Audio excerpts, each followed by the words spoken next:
Yo, what is up guys? It's Pedro here. So we kind of have some news today from Ian Rappaport where he reported that the Washington Commanders have called the Seahawks about Russell Wilson and made a very strong offer. Ultimately though, it didn't go anywhere, but we're going to discuss that and what it means for other quarterbacks on the market for the Washington Commanders. If you guys are new, make sure to subscribe for Washington and NFL content. I'm so close to 7,000 subscribers, so please help me get there.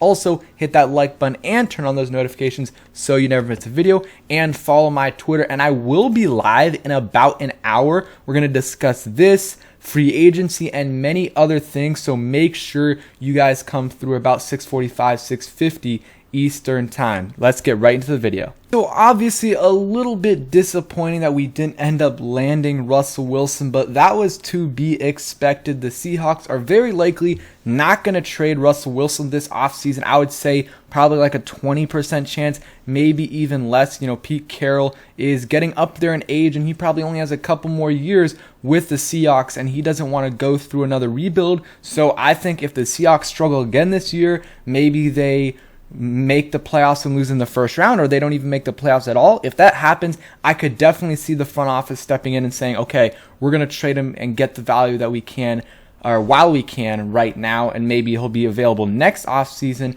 But right now, I would say probably like a 20-25% chance he gets traded this offseason. Not very high. And if it does, maybe it's closer to draft season, but we will see. I'll read all of what Ian Rappaport reported, and then I'll talk about it a little bit. So he says, how serious are the Commanders in their search for QB? Sources say they made a strong offer to the Seahawks on Russell Wilson. It didn't go anywhere, but a sign Washington is ready to deal, and given that they have on their roster, they may be a QB away. And given what they have on their roster, they may be a QB away. Let me read the second tweet. He said, Washington has called essentially everywhere about finding a QB. Their call to the Seahawks shows a commitment to swinging big. They went 7-10 last year with a solid backup. A surefire starter changes everything for a team ready to compete. So I definitely agree with that. I mean, any of the elite quarterbacks come here obviously changes everything. You throw in Russell Wilson, Aaron Rodgers, Deshaun Watson if he's cleared. This team is significantly better, but of course, very unlikely on all three of those guys. Watson's the one that's still up in the air. If he does get cleared, then maybe there's a chance Washington would trade for him, but that is still a long way away from knowing if he's going to get cleared and then if he even wants to come to the Washington Commanders. But this whole situation is crazy, and at the very least, I mean, I'm interested to see what the offer was. I mean, I'm really interested to see. I don't think it will come out because there was likely a player or two involved in the trade offer. And if that comes out, that kind of, stirs up some drama in the locker room if that player ends up still being around if we don't trade him later in the offseason. So we probably won't ever know what the trade offer was, but I do think a player or two might have been involved, maybe someone on the D-line.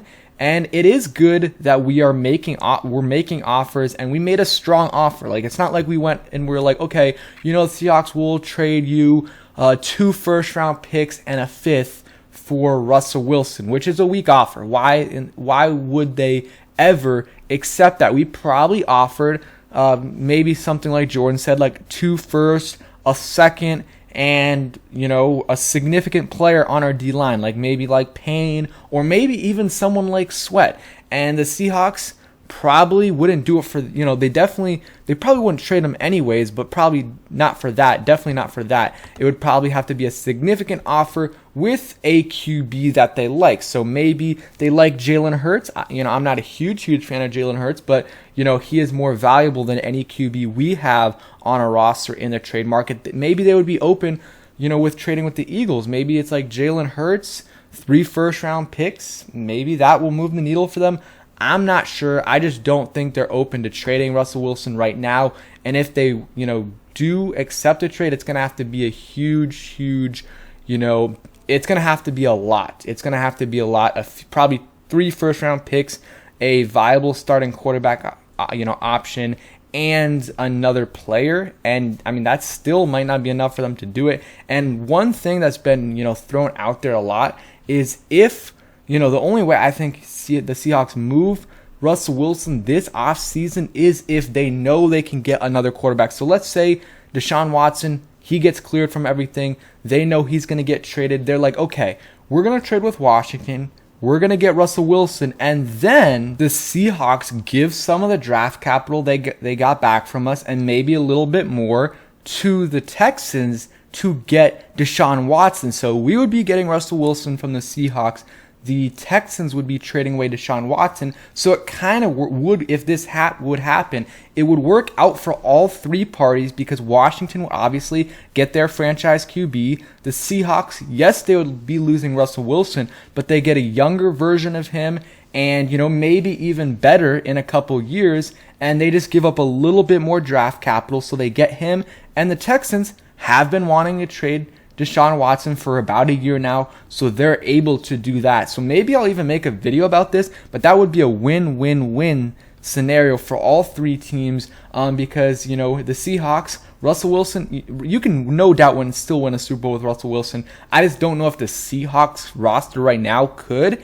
And if let's say you do that trade and they did get Deshaun Watson, that's a younger player that can still win now, but it kind of helps the front office feel a little bit more comfortable because they will have a guy once Pete Carroll does leave. But of course, that only happens, that trade is only possible if Deshaun Watson gets cleared from everything that is going on with him. And we don't know when that's going to happen.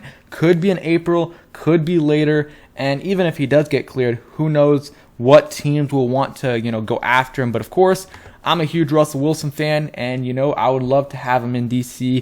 2021, a lot of people are saying, he's on the, he's declining. He's not going to, he's going to be Donovan McNabb 2.0 in Washington. I couldn't disagree more. This past season, this was considered a down year, and he throws 25 touchdowns and 6 interceptions. So like a 5-to-1 touchdown to interception ratio is considered a down year. And he played like 3 or 4 games before he was supposed to come back. And his numbers were really down in those 3-4 games. So if you take those, games out, he really probably would have had like 30 touchdowns and 6 interceptions or maybe even less. So, I mean, he still had a good year, not up to his standards, but that was very likely because of his injuries. And before that, never missed a game in his career from 2012 to 2020 and only missed 2 games this past year. He's obviously a running threat as well. 513 yards in his last full season. And, I mean, he can get some touchdowns as well. But, I mean, he's an amazing quarterback, and it's very unlikely we end up with any of the top guys. Russell Wilson, definitely not Aaron Rodgers. Deshaun Watson, again, who knows with him? I think it's a possibility there. We have to wait until he gets cleared. And I just do not want, like, Jimmy G here at all. Before the injury news came out, I still did not want him at all, but I was like, okay, whatever. If we trade for him, give up like a third and, pair him up with Malik Willis or Kenny Pickett, okay, whatever. Not a huge fan of it, but I wouldn't hate it. But if you trade for Jimmy G now and you give up a second for him, that is a nightmare scenario for him. The only way I would trade for Jimmy G, and even then I would still not do it, but I would be, I wouldn't hate the deal, is if they were like, okay, we'll trade a future conditional third for Jimmy G. So a 2023 third round pick, and the conditions are if Jimmy G plays 75% of the snaps in 2022, it'll be a third round pick. If not, it'll go down to like a fourth or something, because that's another thing with him is the injuries. I think whatever trade happens, it should be a conditional pick, because I don't want to be giving up a second or third round pick if this guy plays like 3 games, because that is definitely a possibility with Jimmy G. I just really hope it doesn't come to it. It's looking like it's going to be, a free agent like Mitch Trubisky, Teddy Bridgewater, Jameis Winston, who I would, take over those other 2, and then maybe a rookie in the first or second round. And we're probably going to be in this same situation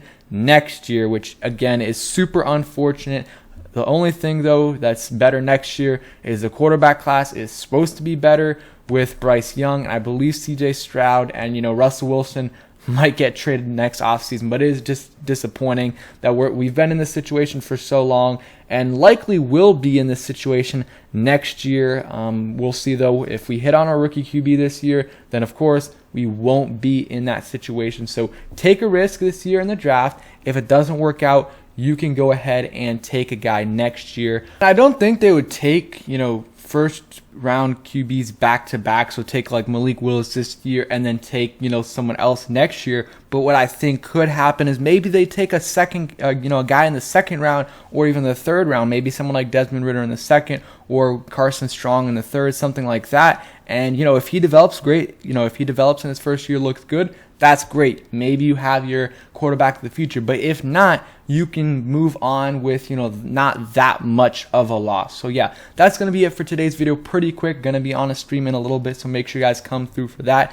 Again, it's news, but also not news at the same time, because we didn't end up being able to make the trade, but at least they tried. At least, what Ron Rivera is saying in front of the microphone, saying we're going to try, we're going to do whatever it takes to get a QB. At least he's actually staying true to his word. We know he's actually trying, him and the front office. So, if Deshaun Watson is cleared, let's hope they can, try to get him as well. So thank you guys for watching. Hope you guys enjoyed, and peace.